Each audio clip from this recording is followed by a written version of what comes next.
अखाड़ा में हूँ और ये सेठपाल चौहान का मकान है। कल इनके बेटे की शादी है, सागर चौहान की।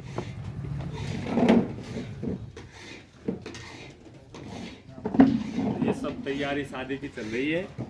ये सेठपाल जी के छोटे भाई है जगबीर सिंह, और ये बड़े भाई हैं जिनसे मैं बेहद प्रभावित हूँ और दूसरी बार इनसे मैं मिल रहा हूँ। इनका नाम है ब्रह्मपाल सिंह जी, और इन्हें 1981 में रुड़की से इंजीनियरिंग किया है। उस समय बड़ा मायने रखता था कि रुड़की से कोई इंजीनियरिंग करता है। उसके बाद फिर इन्होंने पूना से MBA किया है और ये अमेरिका में गए थे PhD करने के लिए। वहाँ से इन्होंने इंडस्ट्रियल इंजीनियरिंग में PhD किया है और ये अपने समाज के लिए एक बहुत बड़ी उपलब्धि है।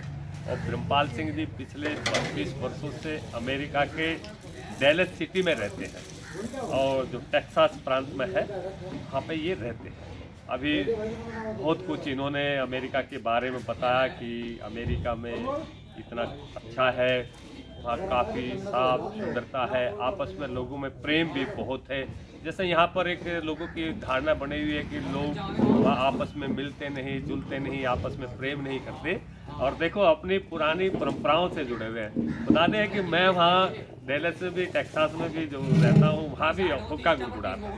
मतलब इतने वेल क्वालिफाइड, इतने हाई एजुकेटेड होने के बाद भी जैसे हमारे यहाँ हुक्का पीते हैं ना, ये भाईचारे का प्रतीक है हुक्का। तो आज भी हुक्का पीते हैं। और अब इनसे कुछ ये बताएंगे अमेरिका के बारे में। तो आप बताइए भाई साहब कुछ अमेरिका के बारे में कि वहाँ कैसा, वहाँ का सामाजिक की जो व्यवस्था है वो कैसी व्यवस्था है, किसान की स्थिति कैसी है, हिंदुस्तान में जो किसान की स्थिति है वो बदतर है और किस क्या कारण है, उसके कुछ आप थोड़ा सा प्रकाश इसमें डाल दीजिए। देखो भाई, मैं पेशे से किसान तो यहीं पर था, वहाँ पर तो नहीं हूँ, लेकिन जो जानकारी मुझे है वो यही है कि भाई अमेरिका में तो 2% किसान हैं जो कि इस किसान के खेती बाड़ी से जुड़े हुए हैं और बड़ी ज़मीनें बहुत ज़्यादा हैं। आमतौर से किसान के पास 5,000 6,000 एकड़ से कम ज़मीन नहीं होती है। ज़्यादातर के पास इससे ज़्यादा ज़मीन है। यहाँ पर छोटे किसान हैं। यहाँ पर किसान जो है, मैं कहूँगा कि दुनिया भर के सब किसान, अमीर तो कोई नहीं, किसान तो पूरी दुनिया में सिर्फ पेट भरने, बाकी दूसरे समाज का जो किसान नहीं है उनका पेट भरने के लिए हो जाता है। अच्छा, सब्सिडी की बात आप हो रही थी अभी, तो अमेरिका में सब्सिडी किसानों को कम मिलती है या ज़्यादा मिलती है? अमेरिका में सब्सिडी इस तरह से समझिए कि अमेरिका में हर चीज़ डाटा डिपेंडेंट है। डाटा डिपेंडेंट एक तरह से कहो कि हर चीज़ का प्रॉपर डाटा होता है। हर बार उनको पता रहता है कि इस साल सोयाबीन की खेती, हमारा पास कितना अनाज है, क्या है, और हमारे पास गेहूँ कितना है। तो उसी तरह से अगली फोरकास्ट करते हैं और फोरकास्ट में देखते हैं कि हमारे पास ज़्यादा नहीं होनी चाहिए कोई चीज़, तो किसान को पहले से ही मना कर देते हैं कि अगर कोई एक सोयाबीन बोने वाला किसान है तो उसको मना कर दें कि इस बार आप सोयाबीन ना बो। अगर उनके पास स्टोर है तो सोयाबीन नहीं बो तो किसान करेगा क्या? तो फिर किसान को उसकी लागत का जितने की उससे प्रॉफिट मिलता है तो उसके इक्वलेंट सारा नहीं देते हैं, लेकिन फिर भी उसकी भरपाई करते हैं कि आप नहीं बो और किसान को पैसा मिलता है उसका। अच्छा, राजनीतिक परिदृश्य कैसे है? जैसे हिंदुस्तान के अंदर तो अधिकांश नेता भ्रष्ट हैं, क्या अमेरिका में भी भ्रष्टाचार है, राजनीतिक भ्रष्टाचार है? भाई देखो, मैं हिंदुस्तान की राजनीति के बारे में नहीं, मैं अमेरिका के ये नहीं राजनीतिक कहूँगा। परिदृश्य के बारे भाई में आप जानना भ्रष्ट कह रहे हैं, मैं तो भ्रष्ट नहीं कह सकता। भाई हर नेता भ्रष्ट नहीं हो सकता किसी भी हालत से। अगर पूरा समाज भ्रष्ट हो जाए तो समाज चलेगा नहीं। हिंदुस्तान में तो जो राजनीति है वो भ्रष्टाचार का प्राय है। तो हम इस बात को नहीं मानते हैं कि किसी भी देश में सब कोई भ्रष्ट हो सकता है, नहीं मानते। हाँ, ये कह सकते हैं कि हमारा तरीका राजनीति का वहाँ पर अलग है, यहाँ पर अलग है। वहाँ पर एक बात मैं कह सकता हूँ कि ओवरऑल वहाँ पर बहुत ज़्यादा पढ़े लिखे लोग ट्रम्प को छोड़ते हैं, ज़्यादातर राजनीति में जाते हैं।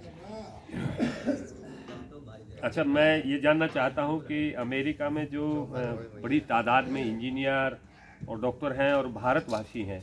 और ये सुना जाता है और हमें बड़ी खुशी भी होती है कि वहाँ से बहुत बड़ी संख्या में इंजीनियर और डॉक्टर हैं। क्या रेशो है और किस प्रकार क्या स्थिति है वहाँ? हाँ, ये हमारे बात इंजीनियर जरूर है। डॉक्टर हमारे इंजीनियर डॉक्टर पढ़े लिखे ज़्यादातर बहुत सारे वहाँ पर हैं और सब बहुत अच्छा कर रहे हैं, बहुत मेहनत करते हैं।